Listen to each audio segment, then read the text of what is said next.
माहिती आहे याची आणि इन्स्ट्रुमेंट द्यायची म्हणून दिलेलं आहे.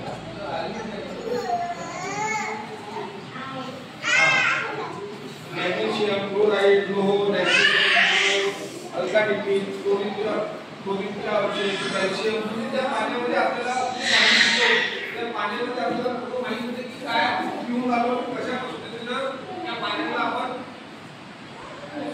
म्हणजे आपण नळाला पाणी ते आपण पितो पण त्याच्यामध्ये किती नायट्रोजन आहे किती कॅल्शियम आहे हे आपल्याला माहित नसतं. त्यासाठी किती मिळते ते तुम्ही म्हणजे ते जलस्रोत त्यांनी तपासून त्या पाण्याच्या स्रोताची पूर्ण माहिती आपल्या अभ्यास करावा ते आपण बघू नंतर. आलो तर तुम्ही आलो तर कोण आलो तर तुम्ही कोणी गाव पकडलेलं बोलवलं होतं केसला जलस्रोत करणं सांगितलं आहे.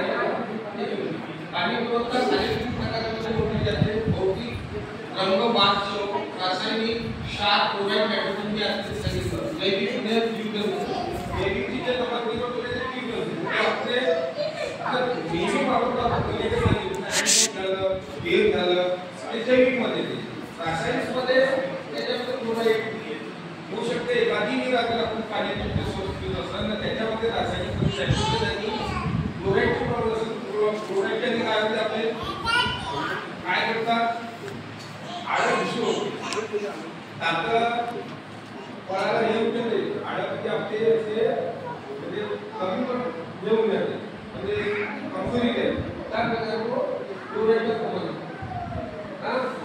या तपासणीमुळे पाण्याची खात्री शिकली आहे. शुद्ध पाण्यामध्ये रोगचे काळा करण्यात मदत होते.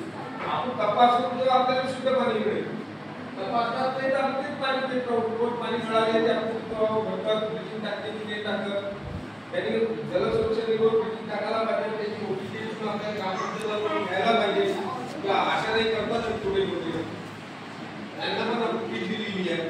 तसंच जलस्रोतच्या गावातील महिला असायला आता सांगितलं मी की अशा अंगणवाडी यांनाही त्या पिण्याच्या पाणी आपल्या अंगणवाडीमध्ये काम करायचं आहे की आपले जे मुलं आहेत त्यांना सामोरं रोगराई येऊन त्यांनाही किट आहे आणि त्याच्यातून त्यांनी पाणी तपासणं नळाला पाणी येते तपासायला पाहिजे. त्याच्यात क्लोरीनचं प्रमाण किती आहे जास्त प्रमाणात असले तर त्यांनीही संडास आणि उलटी लागतो. ब्लिचिंग जास्त प्रमाणात टाकले त्यांनीही संडास आणि उलटी लागतो. त्याच्यापेक्षा त्याचे प्रमाण दिलेलं आहे 1000 लिटरला 5 ग्रॅम.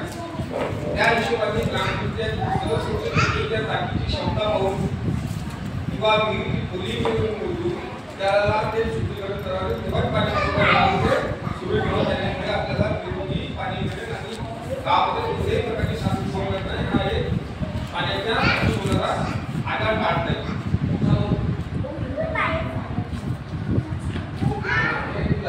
पाणी गुणवत्ता तपासणीचे वेळापत्रक त्यांनी त्या आपण अशा नाही वेळापत्रक अशा काही सोडले तर त्यांनी आता सांगितलं सरांनी किंवा